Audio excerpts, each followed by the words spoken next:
Life gets complicated as we age, really complicated. You'd think it would get simpler, but somehow the opposite happens. The people around us, those we've known for decades, those we've shared meals with, laughed with, cried with, they can become the very source of our unrest. Buddhism teaches us something profound about this. Peace isn't something you chase, it's something you protect.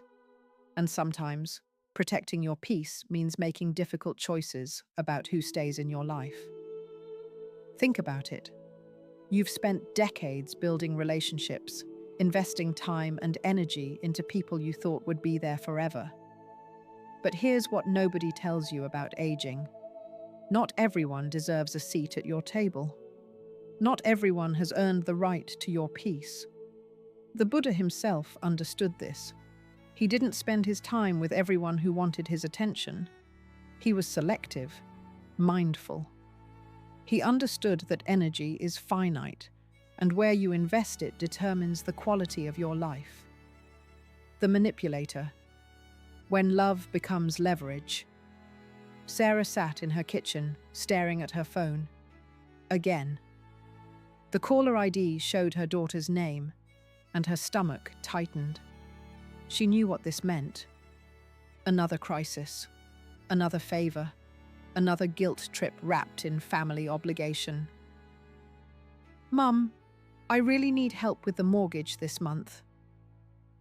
Sound familiar? The manipulator is someone who's learned to weaponize your love. They know exactly which buttons to push. They've studied your weaknesses like a scholar studies ancient texts, and they use this knowledge without mercy. Sarah's daughter hadn't called in 3 months. No birthday wishes, no casual check-ins, nothing. But the moment financial trouble hit, suddenly Sarah was the most important person in the world. The manipulation was subtle but effective. "I wouldn't ask if I wasn't desperate. You're the only one who can help. I'll pay you back, I promise." Buddhism teaches us about boundaries. Not the harsh, cold kind of boundaries that shut people out completely. The compassionate kind. The kind that says, "I love you, but I won't let you destroy my peace." Setting boundaries isn't cruel. It's necessary. When you constantly rescue someone from their choices, you're not helping them grow. You're keeping them stuck in patterns that harm both of you. The manipulator thrives on guilt. They make you feel responsible for their happiness, their problems, their entire existence. But here's the thing, you're not. You never were. Margaret learned this lesson the hard way. Her son would call every few weeks with a new crisis. Car trouble, rent problems, credit card debt. Each time, Margaret would write a check. Each time, she'd feel a little piece of her peace slip away. "I raised him to be independent," she'd tell herself. But her actions said otherwise. Every rescue prevented him from learning. Every bailout kept him dependent. Every act of love was actually an act of harm. The turning point came when Margaret realized she was enabling his dysfunction. She loved him enough to let him fail. She loved him enough to say no. She loved him enough to protect her peace. That's what manipulators don't understand. Real love sometimes means disappointing people. Real love sometimes means watching them struggle. Real love sometimes means protecting yourself from their chaos. The energy vampire, those who drain without giving. Tom had a friend named Marcus. Every conversation with Marcus left Tom feeling like he'd run a marathon. Marcus would talk for hours about his problems, his achievements, his daily struggles. But the moment Tom tried to share something, Marcus would interrupt, redirect, or simply zone out. Energy vampires don't necessarily mean to be draining. They're just so focused on their own world that they forget other people exist.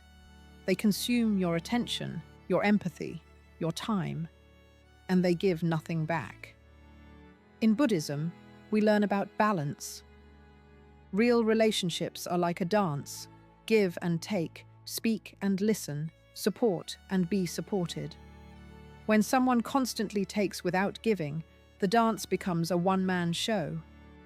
You know you're dealing with an energy vampire when you feel exhausted after spending time with them. When your stories get interrupted.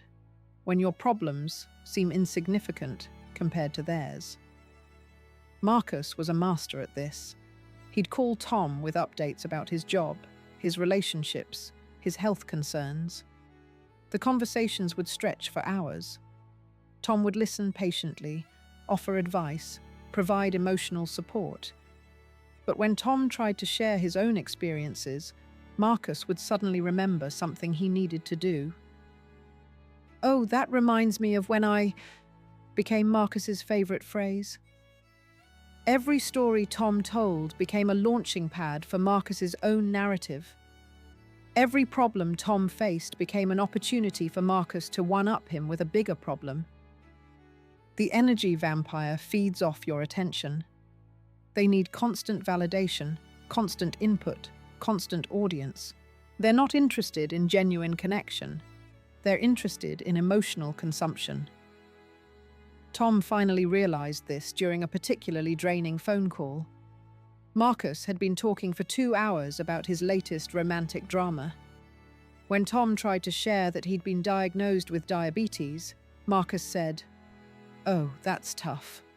Speaking of health problems, did I tell you about my back pain?" That moment changed everything for Tom. He saw the pattern clearly. Marcus wasn't a friend. He was a consumer. He consumed Tom's time, energy, and emotional resources without offering anything in return. Buddhism teaches us about mindful awareness. When we become aware of these patterns, we can choose to change them. Tom began limiting his conversations with Marcus. He started saying, "I only have 10 minutes to talk." He learned to redirect conversations. "I hear you, but I need to share something too." Some energy vampires can learn to change when confronted with boundaries. Others simply move on to find new sources of energy. Either way, you protect your peace.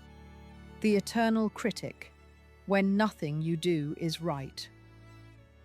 Mary's sister had opinions about everything. How Mary dressed, how she decorated her house, how she spent her money, how she raised her children, how she lived her life. "You know, Mary, if you'd just listened to me about that investment." Critics come disguised as helpers. They claim they're looking out for you, that they're trying to help you improve. But their help feels like death by 1,000 cuts. Nothing you do is ever good enough. Every choice you make gets questioned, analyzed, and found wanting. Buddhism teaches us about the power of words. Words can heal or harm. They can build up or tear down. The eternal critic has chosen to tear down, and they've made it their mission to erode your confidence one comment at a time. The thing about critics is they're usually projecting their own insecurities. They criticize you because they're not happy with themselves. But that's not your problem to solve. Mary's sister Janet was a master critic. When Mary bought a new car, Janet pointed out all the reasons she should have chosen differently. When Mary redecorated her living room, Janet found fault with every color choice. When Mary decided to take early retirement, Janet launched into a lecture about financial responsibility. "I'm just trying to help," Janet would say. But help doesn't feel like constant judgment. Help doesn't leave you questioning every decision. Help doesn't make you dread family gatherings things. The eternal critic operates from a place of fear and insecurity. They're terrified of making mistakes, so they project that fear onto others. They're unhappy with their own choices, so they focus on criticizing yours. They feel powerless in their own life, so they try to control yours. Buddhism teaches us about right speech. Words should be truthful, helpful, and kind. Critics rarely meet these criteria. Their words might be truthful from their perspective, but they're not helpful or kind. They're weapons disguised as wisdom. Mary tried for years to please Janet. She'd ask for advice, then follow it, hoping for approval. But approval never came. There was always something else to criticize, something else to improve, something else to question. The breakthrough came when Mary realized she was seeking validation from someone who was incapable of giving it. Janet's criticism wasn't about Mary's choices. It was about Janet's own dissatisfaction with life. Buddhism teaches us about the middle way. We don't need to cut critics out entirely, but we don't need to absorb their negativity either. We can listen politely, then make our own choices. We can acknowledge their perspective without accepting their judgment. Mary learned to respond to Janet's criticism with phrases like, "I appreciate your concern, but I'm comfortable with my decision." She stopped asking for Janet's approval and started trusting her own judgment. She stopped defending her choices and started simply stating them. The critic's power lies in your reaction. When you stop defending, they lose their ammunition. When you stop seeking their approval, they lose their leverage. When you stop absorbing their negativity, they lose their ability to disturb your peace. The guilt tripper, masters of emotional manipulation. After everything I've done for you, I guess I'll just be alone on my birthday? If you really cared about me, you'd... Guilt trippers are artists. They paint masterpieces of manipulation, and they use your conscience as their canvas. They've learned that guilt is more powerful than direct requests, more effective than honest communication. Buddhism teaches us about intention. Why are people saying what they're saying? What's driving their behavior? Guilt trippers aren't trying to connect with you. They're trying to control you. The guilt tripper makes you feel like you're never doing enough, like you're always falling short of some impossible standard. They keep a mental ledger of everything they've done for you, and they're always ready to cash in. Robert's mother was a professional guilt tripper. Every conversation contained subtle and not so subtle reminders of her sacrifices. "I gave up my career to raise you. I never ask for anything. I wouldn't want to be a burden." The guilt trip is a form of emotional blackmail. It's a way of getting what you want without having to ask directly. It's manipulation wrapped in victimhood. Buddhism teaches us about compassion, but compassion doesn't mean absorbing someone else's emotional dysfunction. Compassion means seeing their pain without taking responsibility for healing it. Robert's mother had learned that guilt was an effective tool. When direct requests failed, guilt worked. When Robert tried to set boundaries, guilt broke them down. When Robert tried to live his own life, guilt pulled him back. The turning point came when Robert realized he was living his life to avoid his mother's guilt trips. He was making decisions based on her emotional reactions, not his own values. He was managing her feelings instead of living his life. Buddhism teaches us about right action. Actions should be based on wisdom and compassion, not fear and guilt. When we act from guilt, we're not acting from our true self. We're acting from our wounded self. Robert learned to recognize the guilt trip pattern. His mother would start with a reasonable request, then escalate to emotional manipulation when he hesitated. "Could you visit this weekend?" would become, "I guess I'll just sit here alone," would become, "After everything I've done for you." The key to dealing with guilt trippers is to respond to their request, not their manipulation. "I can't visit this weekend, but I'd be happy to call you Sunday evening." Don't engage with the guilt. Don't defend against the manipulation. Simply respond to the legitimate request. Guilt trippers often have legitimate needs. They're just using illegitimate methods to meet them.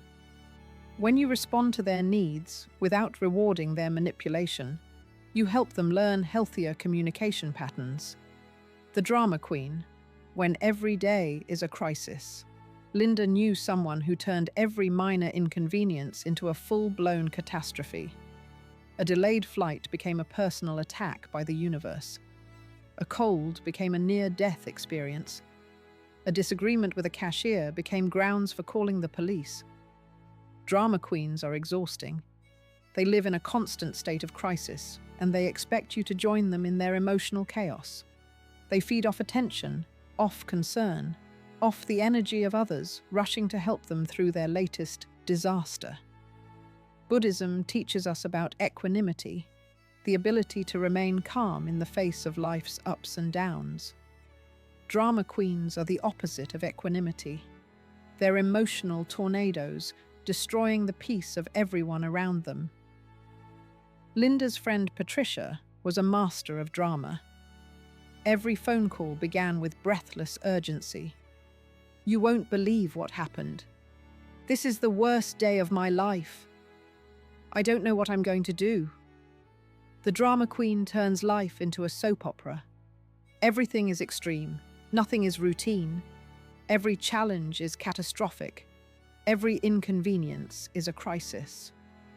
Buddhism teaches us about the impermanence of all things. This too shall pass. Problems arise and they resolve. Challenges come and they go. The drama queen has forgotten this truth. They're stuck in the illusion that every problem is permanent, every crisis is insurmountable. Patricia would call Linda with updates about her latest disaster. The broken washing machine became a flood. The late paycheck became impending homelessness. The argument with her neighbor became a threat to her safety. Linda would rush to help, offering solutions, providing support, trying to calm Patricia's fears. But the next week, there would be a new crisis. The week after that, another disaster. The pattern was endless. The drama queen feeds off your reaction. They need you to be as alarmed as they are. They need you to validate their catastrophic thinking. They need you to join them in their emotional chaos. Buddhism teaches us about mindful response versus reactive response. When someone is in crisis mode, we don't need to join them there. We can remain calm while still being supportive. We can offer help without absorbing their anxiety. Linda learned to respond to Patricia's dramas with calm presence. Instead of matching Patricia's energy, she would say, "That sounds challenging. What do you think would be helpful?"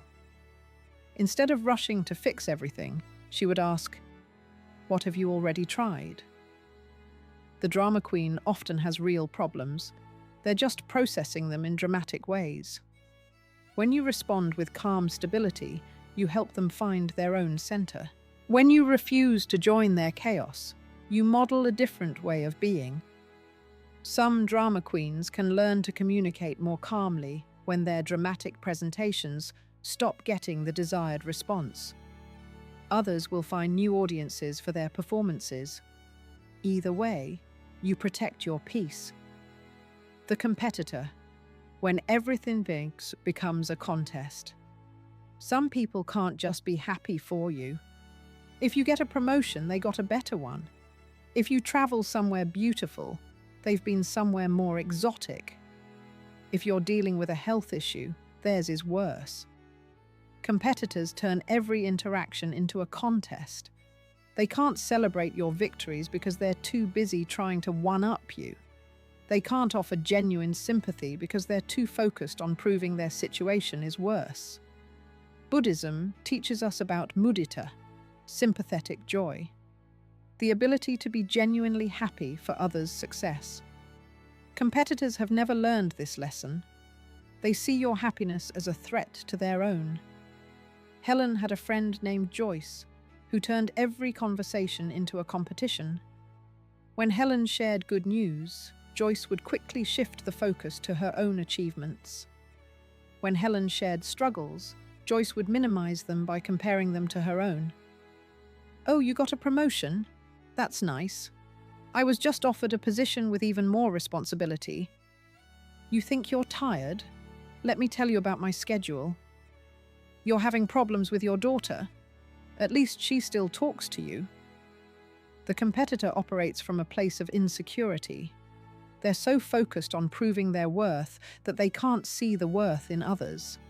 They're so busy defending their position that they can't enjoy genuine connection. Buddhism teaches us about interconnectedness. We're all part of the same web of existence. When one person succeeds, we all benefit. When one person suffers, we all feel it. The competitor has forgotten this truth. Helen would share her news with Joyce, hoping for support and celebration. Instead, she'd leave the conversation feeling diminished. Her promotion seemed less important. Her struggles seemed trivial. Her experiences seemed insignificant. The competitor steals joy. They take your victories and make them about themselves. They take your struggles and make them competitions. They take your authentic sharing and turn it into a performance. Buddhism teaches us about right intention. Why are we for sharing our experiences? Are we seeking connection or competition? Are we looking for support or validation? When we're clear about our intentions, we can choose our audience wisely. Helen learned to be selective about what she shared with Joyce. She stopped looking for celebration from someone who was incapable of giving it. She found other friends who could genuinely rejoice in her successes and comfort her in her struggles. The competitor often has achievements worth celebrating. They're just so focused on comparison that they can't enjoy their own accomplishments. When you stop competing with them, you free them to find their own joy.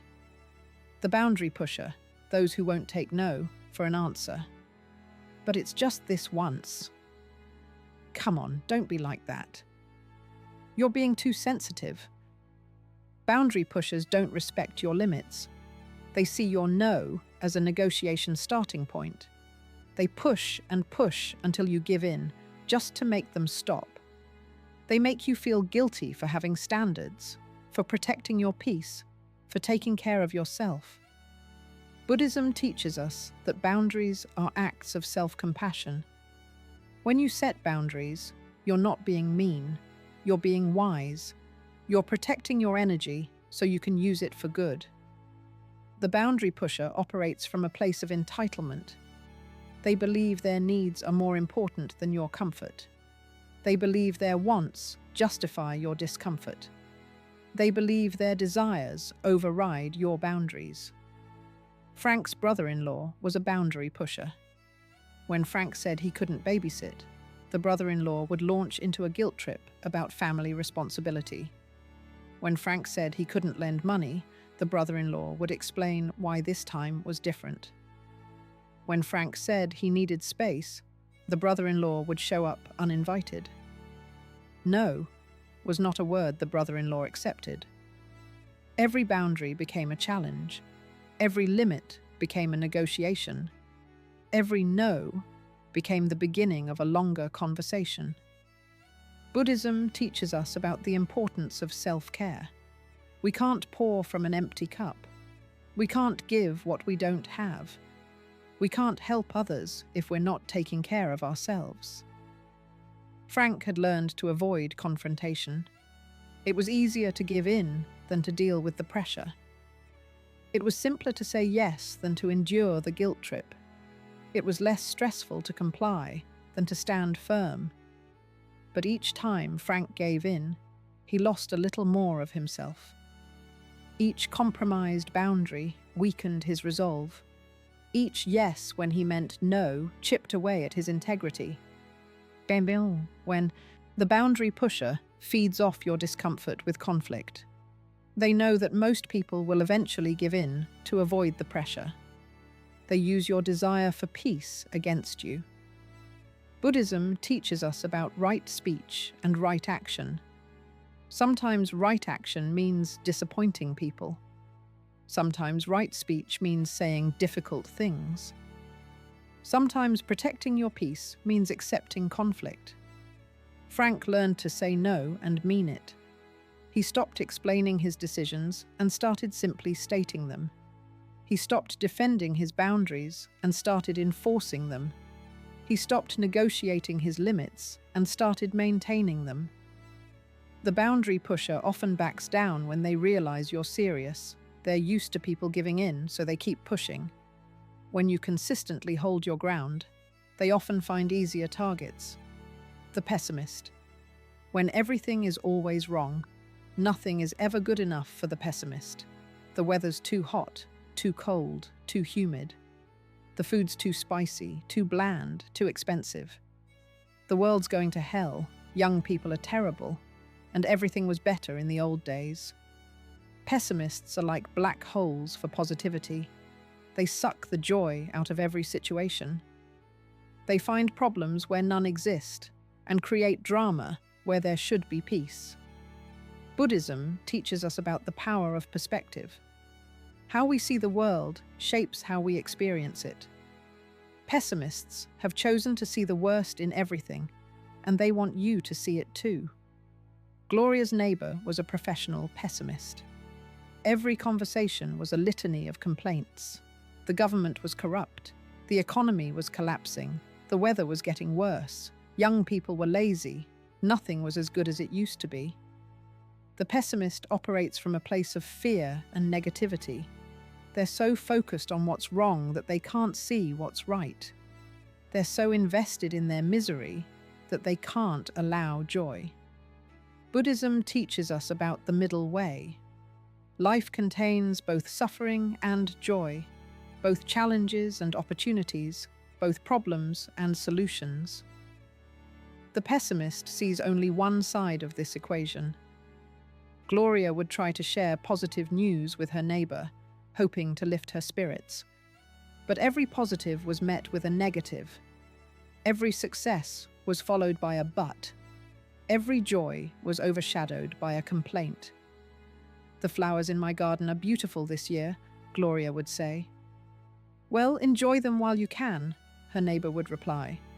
"The weather's supposed to turn bad next week." The pessimist steals joy. They take your good news and find the cloud in every silver lining. They take your optimism and crush it with their negativity.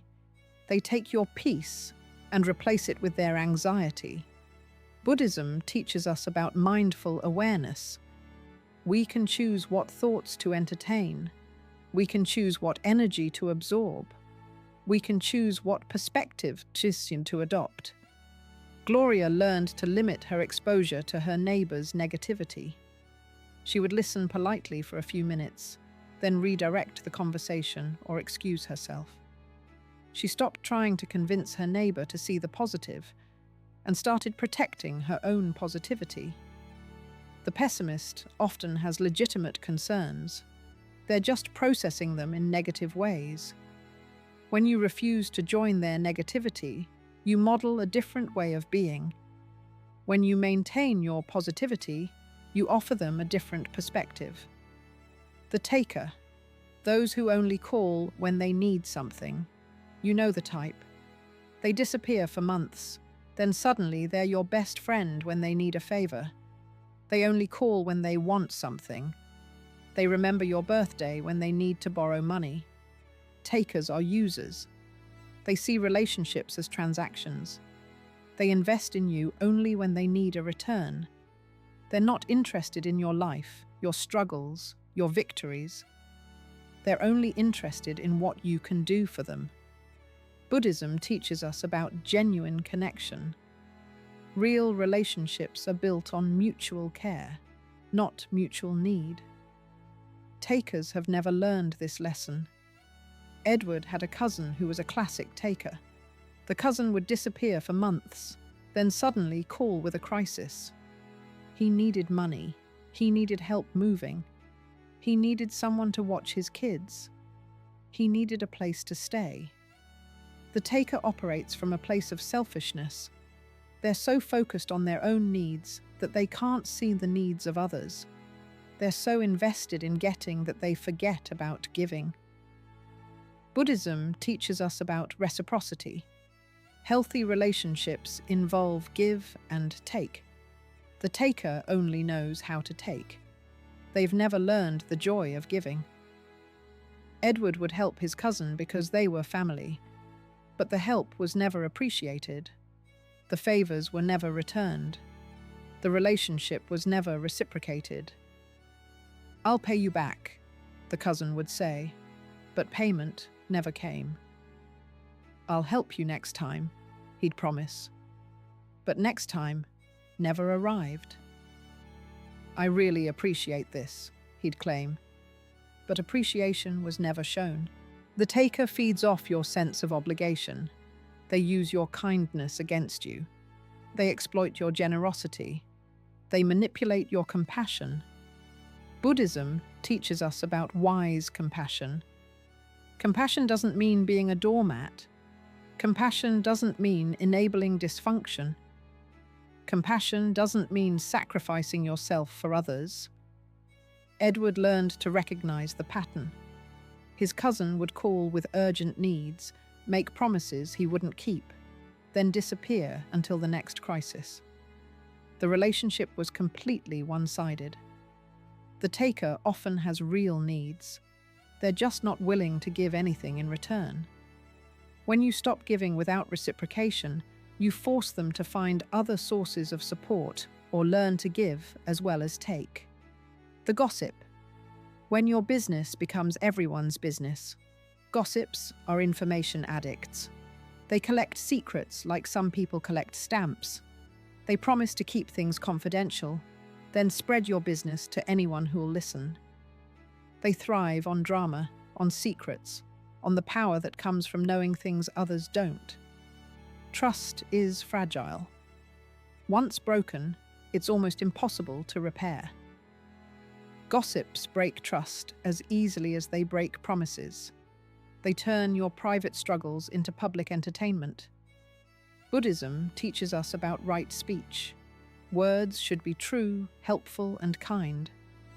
Gossips use words as weapons, spreading harm wherever they go. Martha had a friend who was a notorious gossip. The friend would collect information from everyone, then redistribute it to everyone else. Private conversations became public knowledge.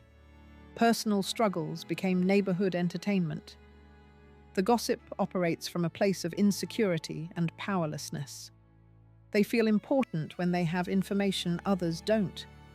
They feel powerful when they can control the narrative. They feel connected when they're spreading news. Buddhism teaches us about the power of silence. Sometimes the wisest response is no response. Sometimes the kindest action is no action. Sometimes the most helpful thing is to say nothing. Martha learned this lesson the hard way. She shared her concerns about her marriage with her friend, asking for confidentiality. Within days, the entire neighborhood knew about her problems. Her private struggle became public gossip. The gossip feeds off your secrets. They need information to feel important.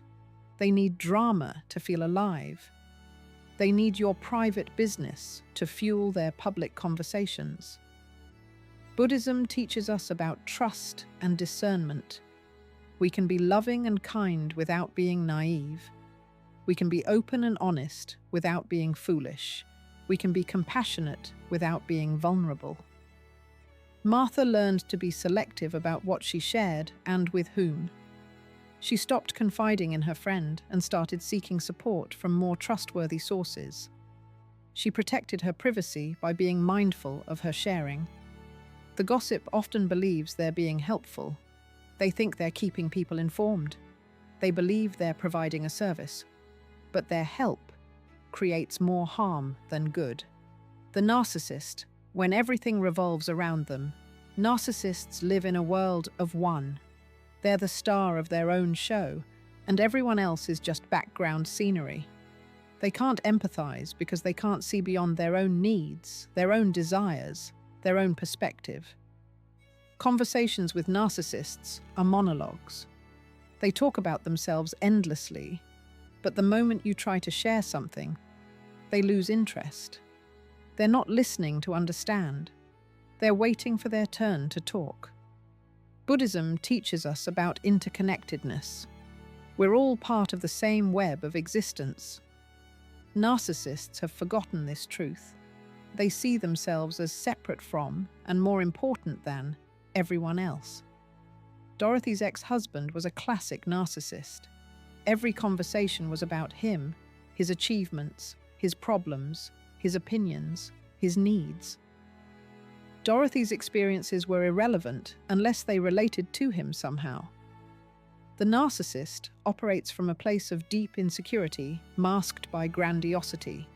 They need constant validation, constant attention, constant admiration. They're so focused on themselves that they can't see anyone else.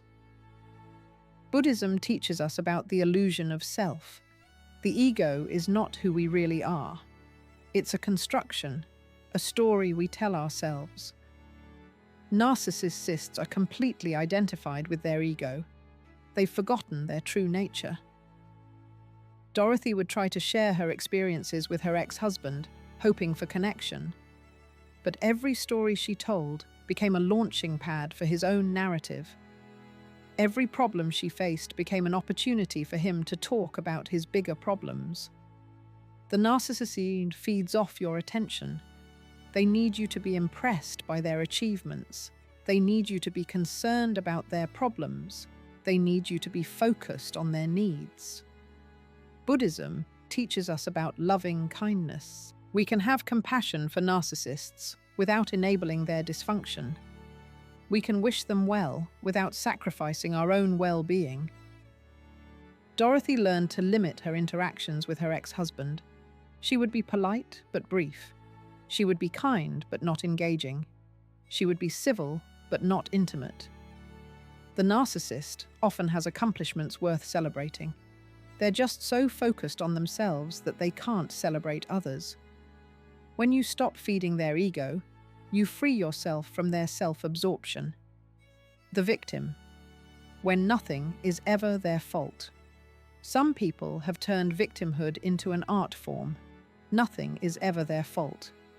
They're always being wronged, always being treated unfairly, always suffering at the hands of others. They take no responsibility for their choices, their actions, their circumstances.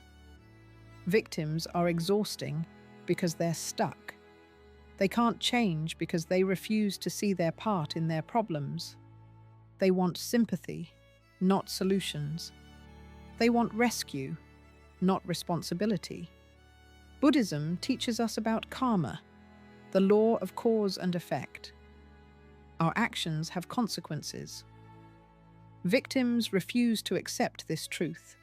They prefer to blame others rather than take control of their lives. Charles had a friend who was a professional victim. Every conversation was about how badly he was being treated. His boss was unfair, his family was unsupportive, his neighbors were inconsiderate. The world was against him. The victim operates from a place of powerlessness. They've learned that being a victim gets them attention, sympathy, and help. They've discovered that responsibility is harder than blame. Buddhism teaches us about personal responsibility. We can't control what happens to us, but we can control how we respond. Victims have forgotten this truth. They're so focused on what's being done to them that they can't see what they can do about it. Charles would try to help his friend by offering solutions. But every solution was met with resistance. Every suggestion was met with excuses. Every offer of help was met with reasons why it wouldn't work. The victim feeds off your sympathy. They need you to feel sorry for them. They need you to validate their powerlessness. They need you to rescue them from their circumstances. Buddhism teaches us about wise compassion. Compassion doesn't mean enabling dysfunction. Compassion doesn't mean rescuing people from their choices. Compassion doesn't mean taking responsibility for other people's lives. Charles learned to offer support without taking responsibility. He would listen to his friends' complaints with compassion, but he wouldn't try to fix everything. He would offer suggestions without investing in the outcome. The victim often has real problems. They're just not willing to take responsibility for solving them. When you stop rescuing them, you force them to face their own power to change their circumstances. The controller, when your freedom becomes their territory. Controllers need to manage everything and everyone around them. They have opinions about how you should live, what you should do, who you should see. They disguise their control as care, but it's really about power. Controllers are terrified of uncertainty. They think if they can control everything, they can prevent bad things from happening. But control is an illusion. Life is unpredictable, and trying to control it only creates suffering. Buddhism teaches us about letting go. The more we try to control, the more we suffer. Controllers have never learned this lesson. They hold on tighter when they should let go. Ruth's sister was a controller. She had opinions about everything Ruth did. How she dressed, how she spent her money, how she raised her children, how she decorated her house. Nothing Ruth did, was free from her sister's input. The controller operates from a place of anxiety and fear. They're so afraid of things going wrong that they try to control everything. They're so invested in the outcome that they can't enjoy the process. Buddhism teaches us about acceptance. We can't control the outcome, but we can control our effort. Controllers have forgotten this truth. They're so focused on results that they miss the journey. Ruth would try to make decisions independently, but her sister would always interfere. She would offer unsolicited advice, criticize Ruth's choices, and try to manipulate the outcomes. The controller feeds off your compliance. They need you to follow their guidance. They need you to accept their input. They need you to live according to their vision. Buddhism teaches us about personal sovereignty. We have the right to make our own choices, even if others disagree. We have the right to live our own lives, even if others disapprove. Ruth learned to make decisions without consulting her sister. She would listen politely to her sister's input, then do what she thought was best. She stopped asking for permission and started claiming her autonomy. The controller often has good intentions. They genuinely believe they know what's best for you. But their help becomes harmful when it overrides your own judgment and autonomy. The user. When friendship comes with a price tag. Users are transaction-based people. They calculate the value of every interaction. They're friendly when you're useful, distant when you're not. They see relationships as investments, and they expect returns. Users are different from takers. Takers are obvious about their needs. Users are subtle. They make you feel special, valued, important, until you're not useful anymore. Then they disappear. Buddhism teaches us about genuine love. Love without conditions, without expectations, without calculations. Users have never experienced this kind of love, so they can't give it. William had a colleague who was a user. The colleague would be friendly and attentive when he needed William's help with projects. But when William needed support, the colleague was always too busy. The user operates from a place of selfishness, disguised as friendship. They're skilled at making you feel valued while they're extracting value from you. They're experts at taking while appearing to give. Buddhism teaches us about authentic relationship. Real friendship is based on mutual care, not mutual benefit. Users have never learned this lesson. They see people as resources to be exploited. William would help his colleague because he believed they were friends. But the friendship was conditional. When William could no longer provide what the colleague needed, the friendship ended. The user feeds off your usefulness. They need you to be valuable to them. They need you to provide something they want. They need you to be a resource they can tap.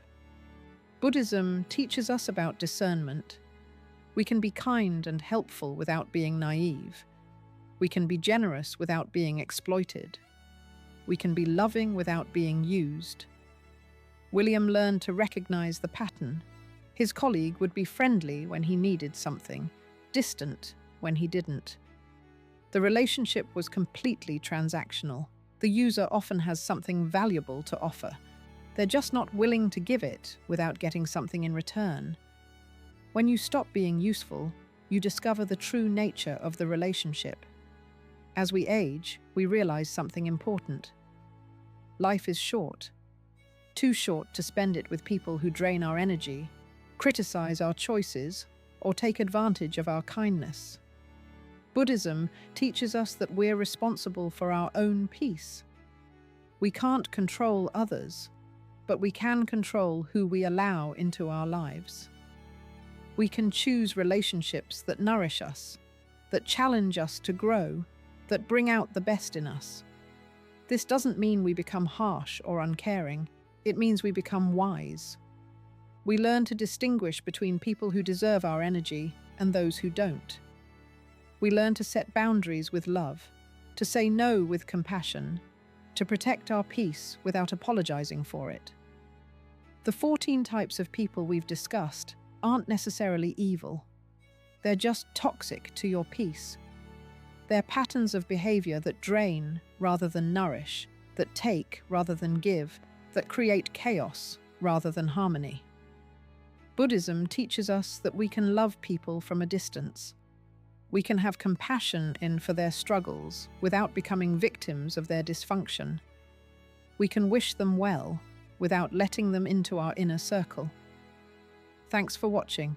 Click here to check out another video.